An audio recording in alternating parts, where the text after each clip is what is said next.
ka ba og trabaho tungod sa pandemya? Naglisod ka ba og negosyo o pagpangitag trabaho? Adunay solusyon ang imong problema higala. Pwede kang mag-tuk-tuk rider. Basta kay aduna kay kaugalingon nga motor, professional nga lisensya, kapi sa ORCR ug NBI clearance. Pwede ka na mo apil sa JAO Tuk-Tuk Riders. 80% ang komisyon. Duna ka pa'y mga incentives. Busa unsa pa imong gipaabot. Apil na sa amo. Mag-JAO Tuk-Tuk Rider na ta. Tawag lang o text sa 0916.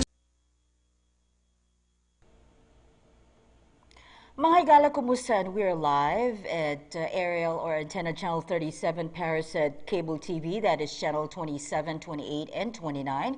We are also live at DEARBC analog channel 19, DEARBC cable TV digital channel 2, and of course we are live at our JAO TV 51 official page. That is YouTube channel. Of course, we're also live on that, JAO TV 51_official. The novel coronavirus disease, COVID-19, has brought significant change to people's lives and business activities nationally, regionally, and globally. The Philippines took swift action, including enhanced community quarantine, or ECQ, to contain the pandemic and launched an emergency subsidy program with massive public spending to support the disrupted households and businesses, and strict lockdown run from March to the end of May 2020. In the national capital region and high-risk provinces, causing huge economic losses. 6 months after lockdown, the Philippine economy has moved to the recovery stage, but micro, small, and medium-sized enterprises, or MSEs, are continuing to confront a sharp drop in demand and revenue. We will examine the initial impact on the SMEs of the ECQ measures using evidence obtained derived policy implications. And now today, our economy in the city has made our SMEs as well as big companies suffering from the losses and uncertainties and how can they manage to stay afloat. So ladies and gentlemen, we have our special guest on the studio right now. Let us all welcome, of course, one of the people that who's going to discuss about the matters at hand and the issues at hand right now at our Department of Trade and Industry. Ladies and gentlemen, please welcome on the set right now, please welcome Attorney Cybel Salvador. Good morning, Ms. Cheryl, and Hi. to all the viewers of JAO TV. Good morning. Yes. This is your first time to have a face-to-face, and I think you have been doing interviews on Zoom. But I am very pleased that you have come to this opportunity that we're going to discuss a lot of details for our televiewers right now to understand what is going on the enhanced community quarantine phases and stages and what their SMEs are going through. So at this point in time, we are going to discuss on the allowable on-site operational or venue seating capacity of business establishments, persons or activities under various community quarantines. So let's discuss about that. Yes, ma'am. So basically, Cagayan de Oro and Hingoog City was declared under ECQ pursuant to the IATF resolution number 127-E. So the after effect of that would be the businesses categorized under category 2, 3, and 4 are closed. So under Memorandum Circular number 21-28, which was issued by DTI just last week and released this Sunday, this week, the allowable capacity under ECQ are limited to those operating in Category 1. Right. And what is this Category 1?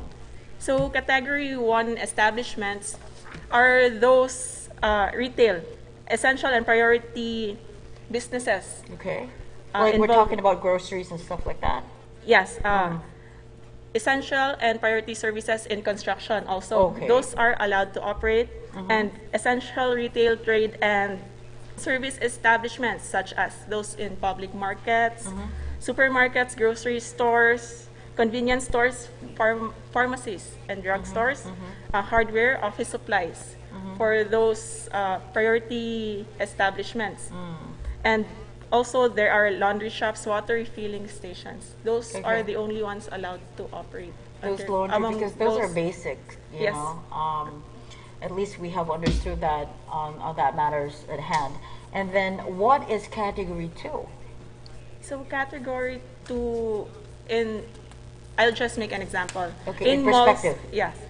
So category 2 would involve those retail establishments like in the clothing Okay. sectors, the accessories sectors. Those would be closed. The music stores, those stores selling IT and communications equipment. Those are among the establishments which are closed in category 2, among others.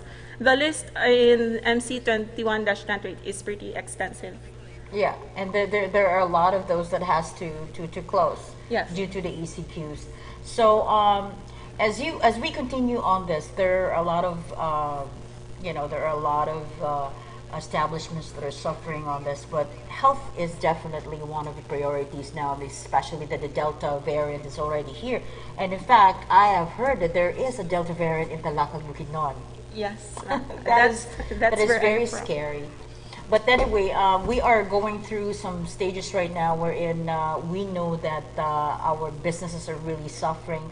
And I know that they're also a little, not a little, but at least what the government is doing is augmenting those that have been suffering. Now, the businesses have an option, and we're trying to augment that through our loan capacities from DTIs.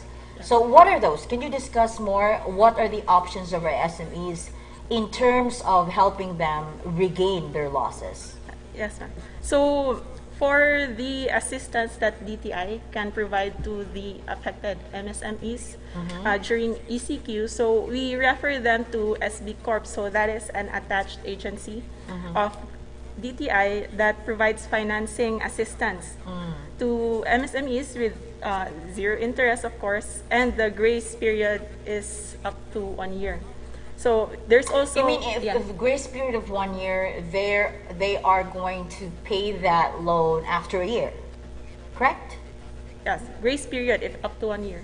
Okay, Loan. so they don't have to pay like right away, like because we don't know if when the SEQ is going to prolong or when it's going to end. But at least we are giving them the privilege to actually have that long grace period of time. Yes, ma'am. So also in DTI, there's the livelihood seeding program under the negosyo. Okay. Serbisyo sa barangay, LSP, NSB. So we bring our services under that program. We bring our services to the barangays and provide livelihood kits. Okay, like what exactly are we talking about? What kind of livelihood are we offering to our barangay? So the Business Development Division is providing those aspects, ma'am, in our LSP-NSB. So there are better to contact the negosyo center because there are particular programs. Specifics. Yes, ma'am. Okay, what the barangay needs, Yes, right? ma'am. We don't just have like a specific kind of livelihood. It has to be matched to what the barangay is needing, right? Yes, ma'am. That's why MSMEs may visit the negosyo centers in their municipalities. So as they Is it can, still open until at this point? Yes. Yes, Okay, Miss I Sher. think it's most needed, right? Yes. Because it's already on our ECQ quarantine level. Yes, Okay. so they may visit the negosyo centers to get trainings, the seminars, and other business-related assistance. Okay. So, in particular to that, DTI is not just sitting down doing nothing. I know that the government, the only way that we're doing this is because we wanted everybody to know that the government is at work. And this is a platform wherein the government is trying to reach out to our televiewers and, of course, to our people so that they will understand that there are options that they can get out of this distress and suffering from the coronavirus. And it is a difficult time for all of us, and I know that a lot of businesses are really struggling. But in terms of help with the government is really ready and capable of doing it so, correct? That's correct, ma'am. That's why we are also in contact and in partnership with the LGU Yes, and yes, yes. DSWD. And in fact, DTI, TESTA is under DTI now, right? Yes, correct. When So it comes to accreditation. yes, yes. And then we are trying to do that. It's because with the partnership of other other departments that are actually working hand in hand, so that we will be able to reach the people and of course give them solutions and alternatives in fact in management also on how to run their businesses and all that. And I know that during these times and difficult times, you are giving some how do you call this? Not face to face, but virtual trainings, right? Yes, that is correct. Our trainings now are conducted virtually, purely virtual trainings Yes. due to this COVID-19 Yes. situation.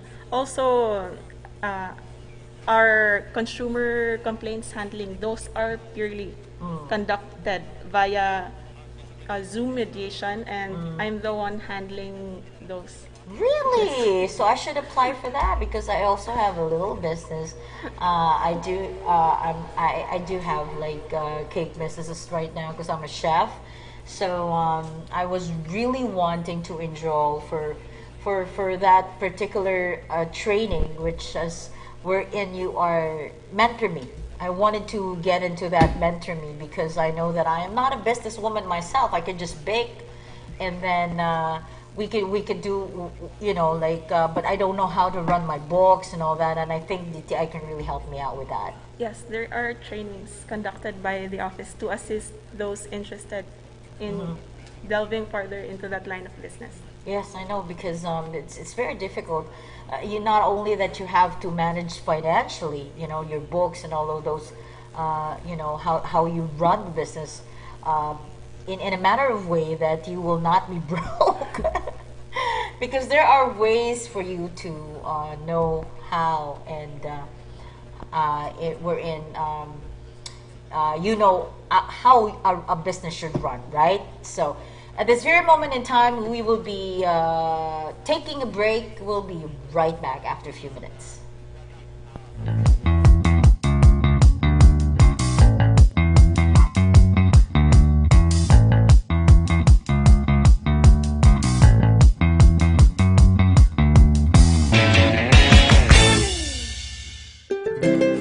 Nawalan ka ba og trabaho tungod sa pandemya? Naglisod ka ba og negosyo o pagpangitag trabaho? Adunay solusyon ang imong problema higala. Pwede kang mag-tuk-tuk rider. Basta kay aduna kay kaugalingon nga motor, professional nga lisensya, kapi sa ORCR ug NBI clearance. Pwede ka na mo apil sa JAO Tuk-Tuk Riders. 80% ang komisyon. Duna ka pa'y mga incentives. Busa unsa pa imong gipaabot. Apil na sa amo. Mag-JAO Tuk-Tuk Rider na ta. Tawag lang o text sa 0916-118-6888 o bisita sa JAO Broadcasting Center sa may Upper Bontola, Barangay Makasandig ug dito ihatag ang imong requirements. Tuk-Tuk, your delivery partner for your every need. Ipatuktok mo na yan.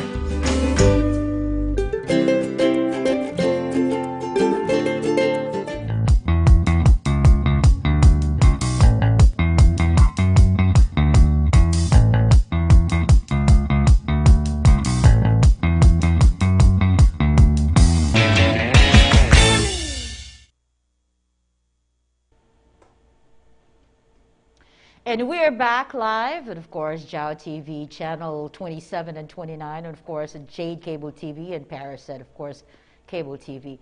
Now, at this very moment in time, we have a guest all the way from DTI, Misamis Oriental. We have attorney Saibel Salvador, who's giving us insights of what's happening in the business world, especially under SMEs here in the city and in the province. Now, at this point, ladies and gentlemen, we will be calling and we will be asking Attorney Egay Uy, the head cluster of the economic in the LGU of the city, and of course, he is also the RBC chairman. So, Attorney Egay Uy, are you there? Yeah, good morning. Good morning, Attorney. How are you today? I'm fine. Thank you. Attorney Egay, I know that within the strict compliance of the ECQ now, we do have regulations and we do have to impose the strict compliance in our businesses.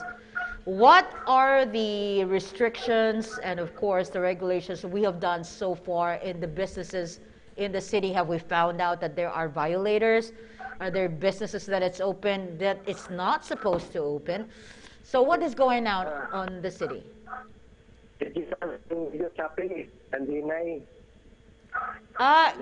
Okay. Si attorney cannot understand what I'm saying. Can we have a little volume? Attorney, can you hear me now? Okay. We should call him again? Hello. Hello? Hello. Attorney Egay. Okay, we will be calling him again because we're having some technical difficulties and I'm not hearing him and he's not hearing me, so we'll try him again. Ladies and gentlemen, we are actually discussing about what's going on in the city, just in case if you haven't noticed what we're discussing here. Is he there? Okay. Attorney Egay? Attorney Egay Uy? Oh, okay. Anyway, we are going to see what's happening in the city now, especially at the DTI. And what's going on with the restrictions sa atong syudad, naabay mga violators karon nga atong nangkit-an, no, who's violating all those restrictions, especially that the city is under strict compliance of the health protocols. So furthermore, we are trying to reach the economic cluster head, which is Attorney Edgardo Egay Uy, and of course he's also the head of the RCB. So, okay, so Attorney Saibel, how is the operation of the DTI so far right now? Are you in a skeletal workforce? Are you working at home? We are functioning in with alternative work arrangements. Okay. So for my division, so I assign the people who will be going to the office. So in 15 days total, we'll be at the office only thrice. Thrice a week? Thrice in 15 days. Oh, thrice in 15 days? Yes. So how is the work going to be done? In our division, Consumer Protection Division, basically the work is usually conducted at the field. We inspect the store. So even if we're not at the office, our team is deployed. Okay. All right, ladies and gentlemen, we have on the phone Attorney Egay Uy, the cluster head of the economic cluster head of the LGU in the city. He is also the head for the RCB. Attorney, how are you this morning? Good morning, Cyril. Good morning, Attorney Sai. Good morning, Satanan. I'm fine, and thank you. Thank you for asking. I'm fine. Everything is fine. This is a good morning for everybody. I hope it will be a very good day for everyone. Attorney, as in, I know that there is a big obligation on your shoulders right now running this economic cluster. So what have we done so far within our accomplishments? You know, roofing out the city, kung sabay atong naobserbahan, unsay nakita nato sa atong mga businesses. Now, I know that the economy is not running so well right now because of the health protocols and the strict compliance that we have to follow. Na may mga violators, and what are we have observed so far atong pangitabo sa atong mga SMEs, mga businesses na diri sa syudad? Yeah, thank you, Cyril. Actually, it's a sad site, no, people are made to, very carefully abide by and strictly abide by regulation. There's a very simple regulation: stay at home unless you have to access essentials or to work. And why is that? So it's important that we know the reasons of this regulation. We are asked to stay at home because we are being protected by government from the transmission, from any transmission of any virus, no? The basic COVID coronavirus or any which variant. So that is a very simple rule that everybody has to put in mind. I'd like to make an emphasis on this, Cyril. Na if people will abide by the rules because they know the reason, that will last. Dunay forever diha. Forever diha. But if people will abide by rules, comply with regulations for fear of apprehension, walay forever ana. Because why? People who will abide by regulations just because na ay mandakupay, na ay pulis, na ay RCB, na ay RTA, na diya ang tanod, the implication is, kung wala nang mandakupay, dili sila makumply. And that's a dangerous thing to do. Kanya ang magbantay ray bantayan. Mga pulis lay bantayan. Pulis na bantayan, and then mahadlok sa OVR. No, ang atong kontra dili pulis, dili OVR, dili RCB. Ang atong kontra ang virus. So regardless of the presence or absence of the mandakupay, we all need to comply with regulations. Basically, stay at home and go out only if you have essential purpose or to work. And when you have essential purpose, that ang imong sa barangay exit pass. So, ina na ka simple. And then when you're outside, pwede man mo gawas lugar, as exception sa stay at home rule, wear your face mask, and karon required naman ng face shield, wear it, and then disinfect your hands. Kay ining atong kamot kubi ni bisan asa manghawid, no? Kwarta, papel, ballpen, journal, pultahan. Bisan asa manghawid ni lamisa, bisan asa. Dayon, keep distance. Social distancing. Dili ka nang kung naay bibo diya sunahan na mudut-dut gyud kay gusto mo kauna, gusto mo tan-aw, do walay gabuhan, gusto lang mo tan-aw. I mean, these are natural tendencies, natural kanang panggaymoon sa mga tao, but then these have to be borne in mind na delikado kung dili ginato usabon kanang pagtapos-tapos. Kana gyud ang basic rules ra gyud. So kinsa may mga violators karon na attorney, have you seen also no kani ato mga business establishment naa ba sila mga violation nga mo nakita? Sadly na violators, especially when the ECQ was first declared, no? Kaya medyo nakurat. Tanan nakurat gyud adto. When ECQ was first declared. So ang naigo gyud kayo kadto mga class 2, class 3, category 2 and 3 nga mga, and of course ang 4 nga mga business establishments, no? There were establishments that were allowed to open at kining reduced capacity during the MECQ period.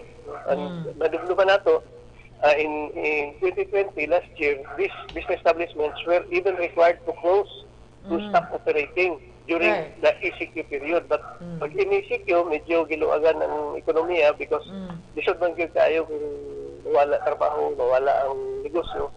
But di ba abrihan on a limited operational capacity during MECQ. But pag-abot sa ECQ, zero yun, not allowed. Daghan kayo mga kanalan, kanya ito pwede ta mag-dine-in at reduced capacity. Karon sirado yun, pwede ra pick up and delivery.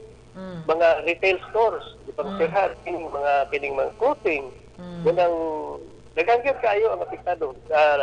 Before ECQ, gitubutan ang barbershop, salons, beauty parlors, and nail spa. Gitubutan to open. But now, sirado. Of course, sirado na ng mga such parlors, billiard halls, entertainment places, sirado mga ginadaan. But there were so many business establishments that were allowed to open and operate during MECQ that are no longer allowed during ECQ. So medyo pait yun. Business and workers are affected.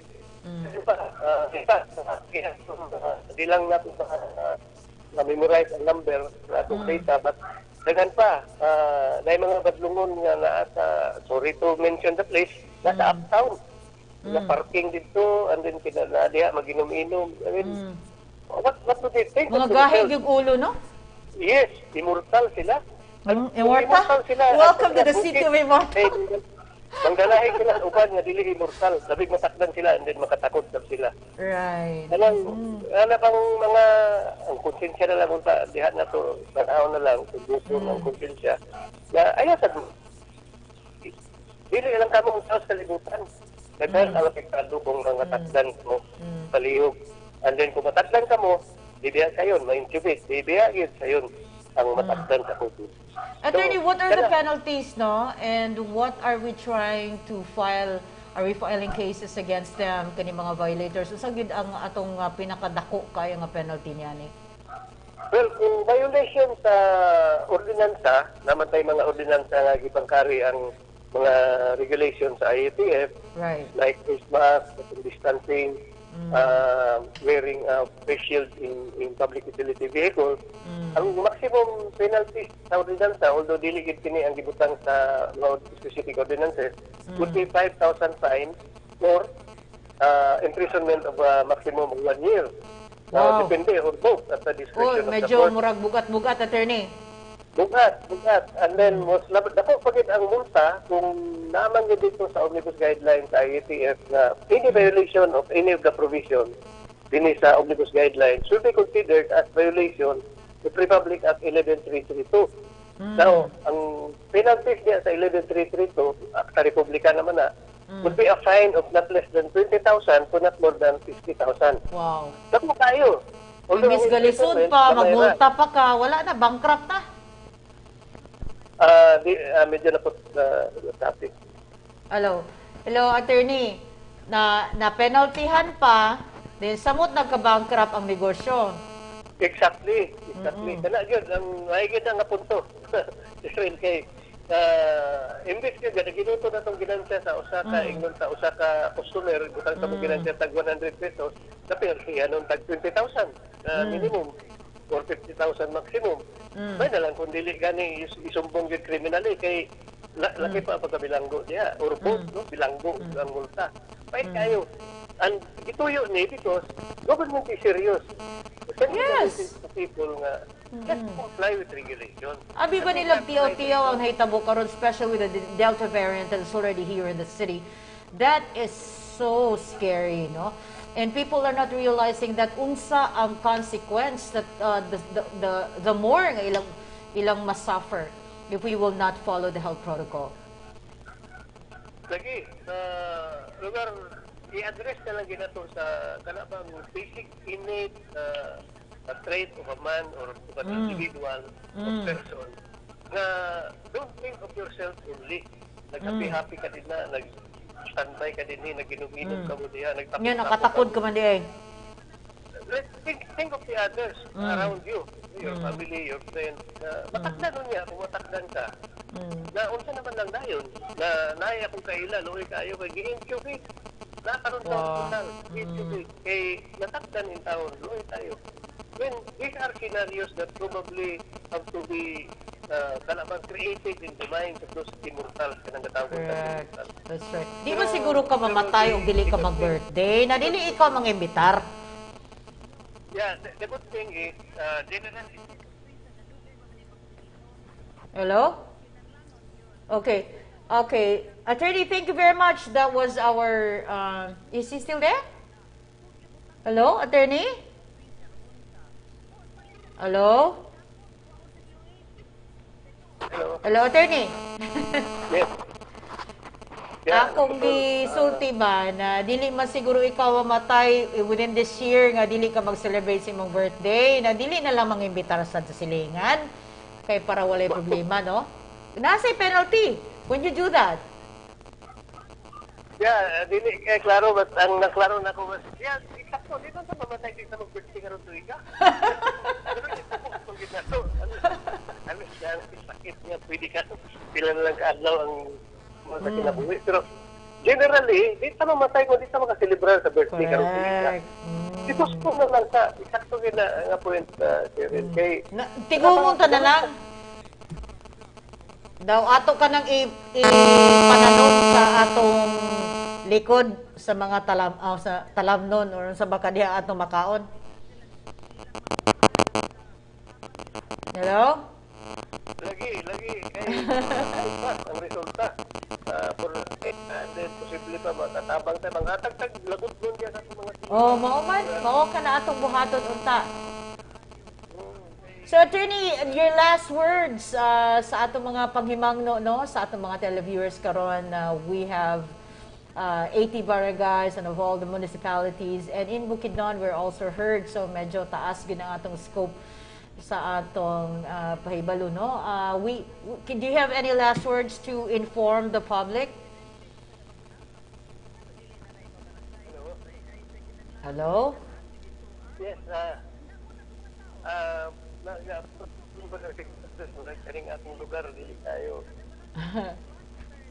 Anyway, just to like to take this opportunity, Yes. thank you for the time, no? Kay, we really have to kanabang drumbeat on the reminder.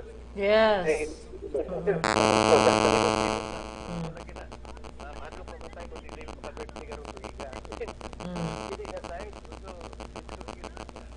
Correct.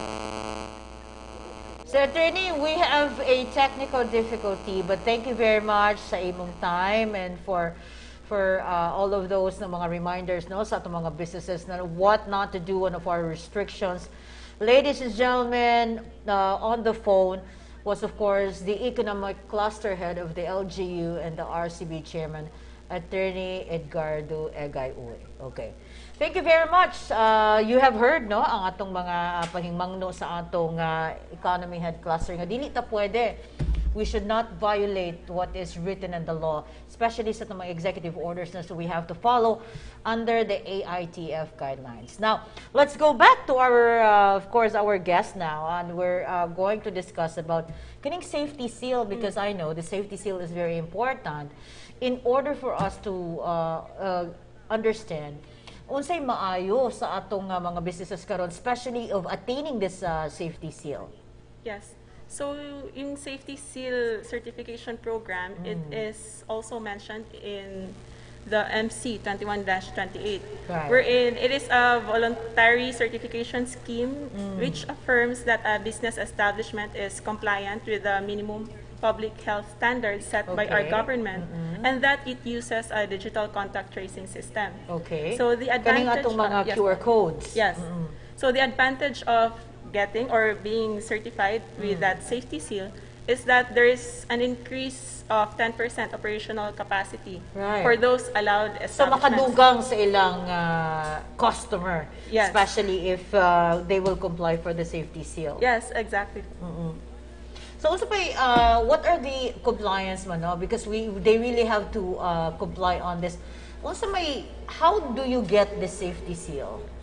So for DTI, the DTI issues the safety seal for specific business establishments only. So those are the groceries, convenience stores, supermarkets, membership shopping clubs, Okay. construction supply, hardware stores, logistics service providers, barbershops and salons in which they're not yet allowed to operate Okay. under ECQ. And lastly, the service and repair shops. So Okay. those establishments are the only ones that are inspected Yes. by DTI During this time. yes, for the issuance of the safety seal. Okay. So unsa may ilang dapat buhaton? So applying for the safety seal Yes, certification applying for that. is easy. They only have to go to the DTI website, dti.gov.ph/safety seal, and everything is in that microsite. So the application is there Yes, online. with just one okay? click of a button, they can initiate the application. Okay. So that's good. And what are these business establishments, personal activities allowed to operate on site under various community quarantines? On Section 2. Section, Section 1, I'm sorry. okay. So those are found in Annex A as listed, of course. So Taas-taas itong Tas- lista. it comprises Actually, of 11 pages. Oo. And then, sa ato, there are also things that we have to do, no? Kaya sa atong sa DTI bitaw, functional magita kaita, operational magita permian. Although, bisag within the period of 15 days, there are people that still have to operate DTI. Yes, of Although minimal lang ang atong mga workforce, but the government doesn't stop working.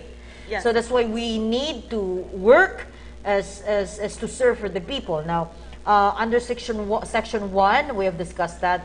Kaning compliance monitoring, what are we doing on this one? Yes, I'll tie that in with our, as mentioned earlier, we exercise alternative work arrangements. Okay. So we only go to the office for a few days.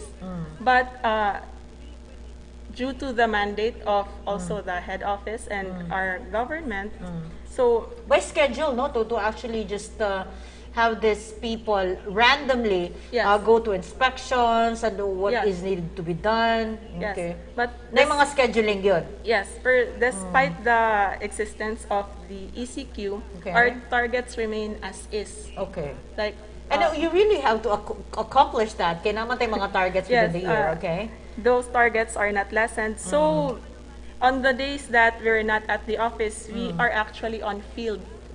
Okay. On field, our team conducts price monitoring, standards Kaya na monitoring. magpatugay kay ECQ karon patasan ng presyo. We cannot do that. Yes, that's why Ibig galisod ang taway mo ng patasan na yun ng presyo.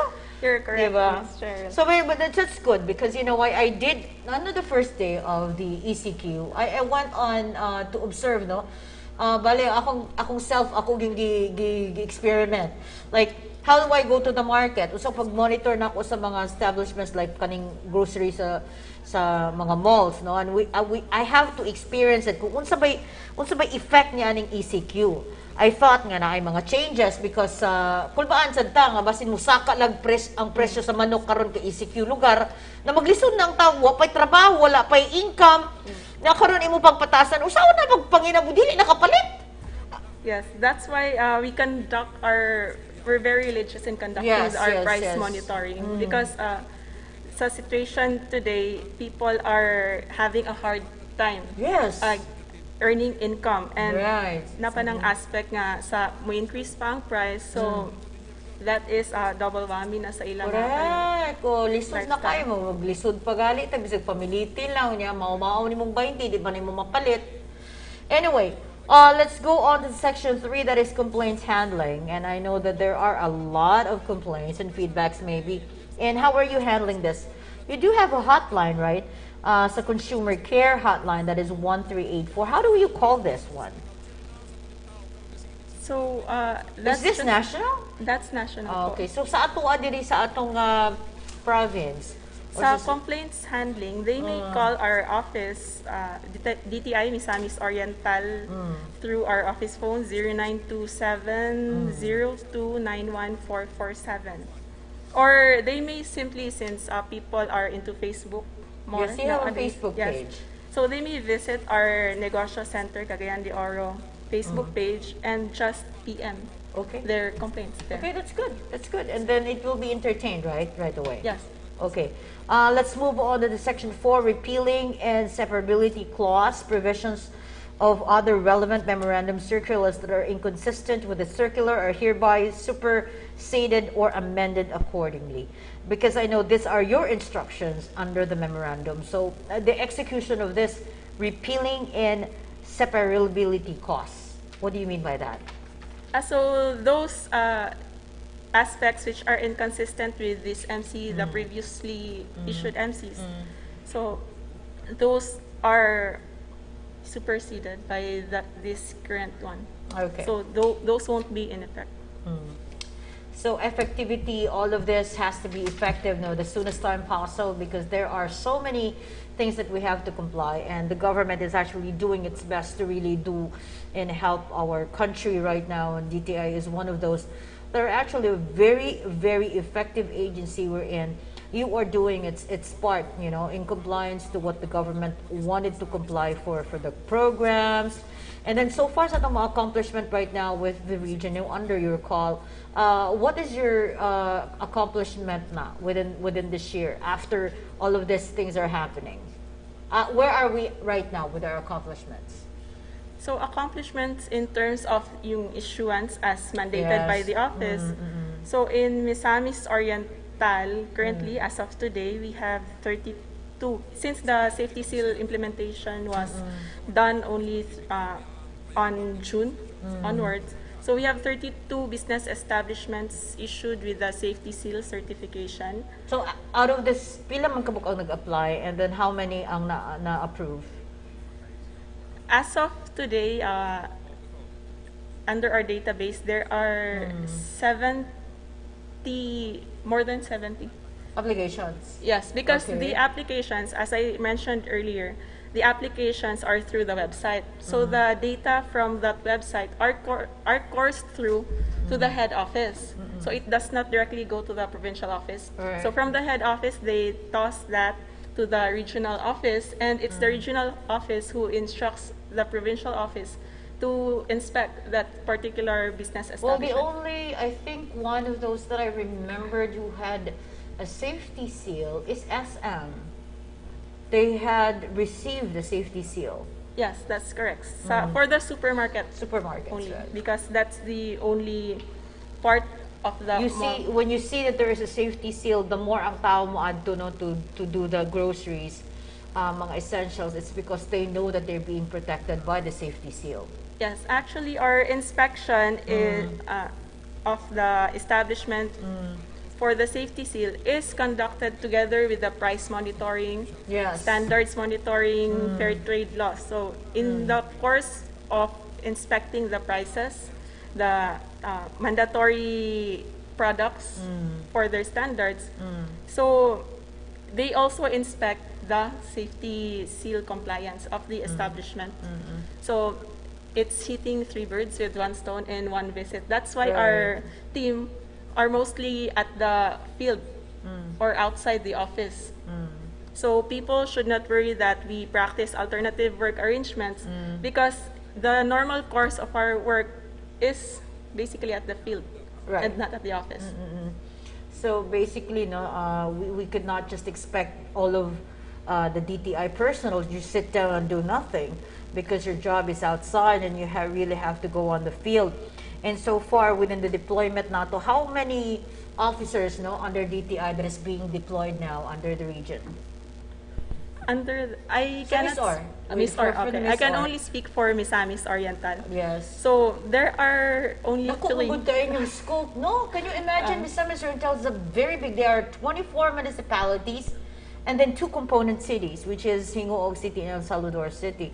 Yes. Now, sa ato pang period karon na medyo murag na apo gitay work Restricted, arrangement, so medyo hinay gud ang atong workforce. So there are 3 people 3 people under Miss Or, oh my God! for the entire DTI list. has to hire more people. Kay lisod kayo na tulo lang ang mag-inspect within the period Yes. time sa 24 municipalities.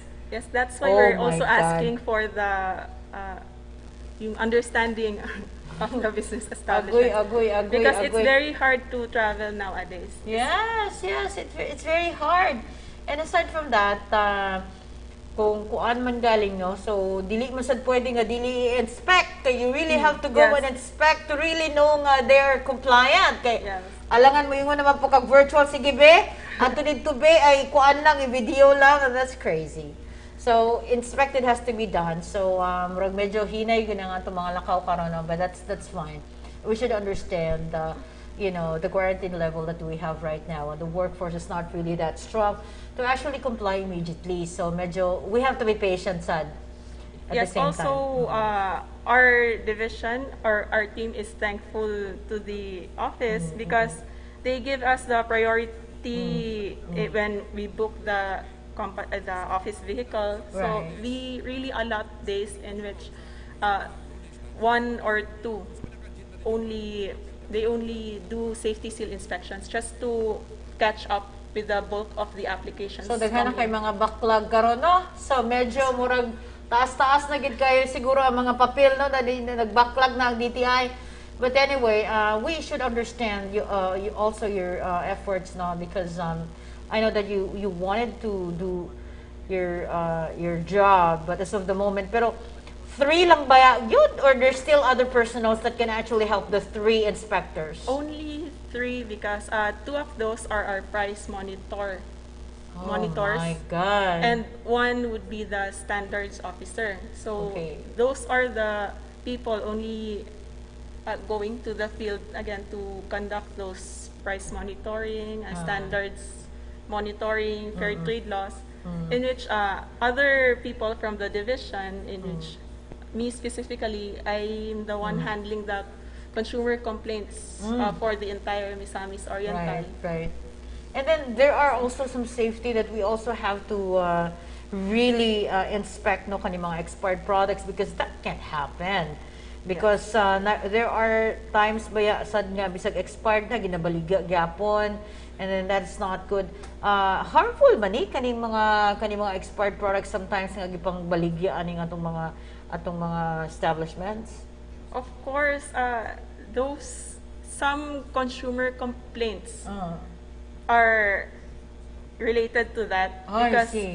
one consumer has bought delata or canned good na Expired na. So they did not immediately go to the business establishment because di daw sila tuuhan. They go to our office to get assistance I with see. regards to. And what is your response to that? And what is the plan of action? So when a consumer complaint is routed to the office, the first step would be to contact the business establishment Okay. if they are aware of such problem. So if they are aware but the complainant is not satisfied with the action, so as a mediation officer, me particularly, I issue a notice of mediation in Bisaya Husay. Oh, So lagi I- kani bang murag kani ang face to face. Yes, I let them meet online Mura through siya Zoom. mura ba siya we're trying to have them under the mediation no adjudication. That's the next step. Adjudication na dahil Yes, next. you're correct. Okay. So I let them meet online through Zoom or any other online platform that they're Yes, comfortable in. okay. So they may talk amongst themselves and Kung di mo kasi nabot, so we'll issue a certificate to file action and the Yes, complaint will be elevated to adjudication. I see. That's good. Adjudication that has to be done. Anyway, sa atong mga complaints no, so far, say pinakadako na itong complaint no, under this, na imo na encounter, attorney. Nowadays, considering that Alam, everyone... before the pandemic So let's Yes, start yes. with before the pandemic. Unsay pinakadako nga complaint yung abot sa inyong buhatan? Especially sa consumers side. Yes, mostly product quality that the product they got was damaged. But Okay. after the pandemic, people are into online purchasing. So the complaints... Napag yung mga complaints sa online nga giscam. Yes, that's Oh my God! Unya, nag-expect pud ka nga, uy, gipakita picture, mura ng expectation versus reality na dili man day mao. Oh. So, also, i-connect lang ako sa online nga scam.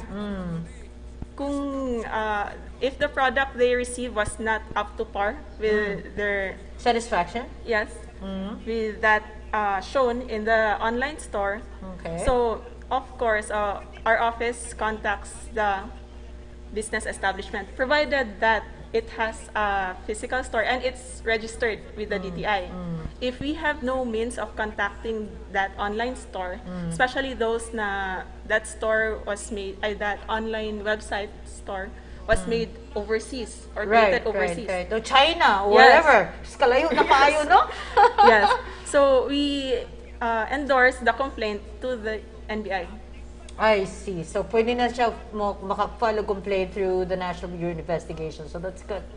Okay, linking all of this, no? There are so many that we encounter on the consumer side and that we are very glad to know that the government is there on standby to actually respond on these complaints. Because sometimes ang tao no, helpless no, niya, sayang kay ang kwarta o niya, not to the par of their satisfaction, medyo sakit ba sad nga makadawat ka og parcel nga not within your expectation niya, gwapo kay ang marketing, no? And then, what are we doing so far? What are we trying to inform all of this kaning atong mga online sellers, no? What are the standards that they have to follow? Of course. For the online sellers, I'm urging those to register with the DTI first. Right. Para legit yun, no? Yes, because And then the consumer would also know nga, oy, it's legit because it's registered to DTI. But Yes. some of the online sellers are not registered to DTI. So lisod kaayo apason.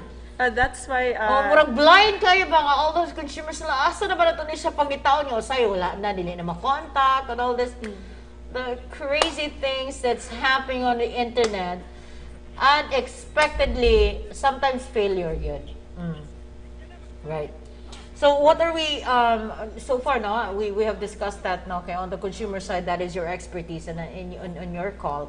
And then, right now, tungod kay, daghan na magyug kaayo tag mga complaints karon, no, and then, so far, within the guidelines nga dapat nila buhaton kung dili man sila register. And then, what are you advising the consumers, no, just in case, if that happens, and then where will they go and what are they going to do? Okay. For the consumers, I'm urging also, everyone is well aware that there is such a thing as consumer rights. Right, there But is. Under the law. Yes. Hand on hand with that also is consumer responsibility. Right. So I'm asking the consumers to be vigilant also on where they are doing their transactions.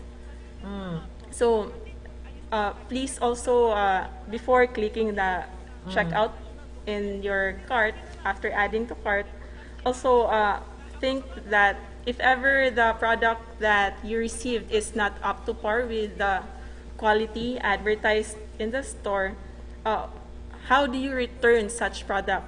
Yes. So you should put that on the back of your mind before doing transaction with that establishment or that online store. Right.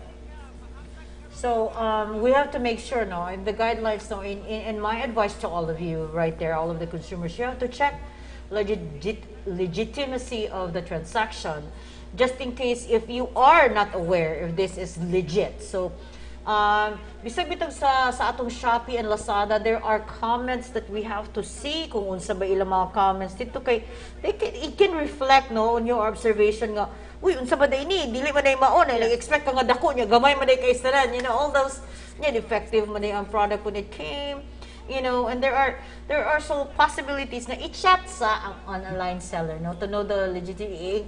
You have the right also to communicate, no, para to verify the legitimacy of the transaction.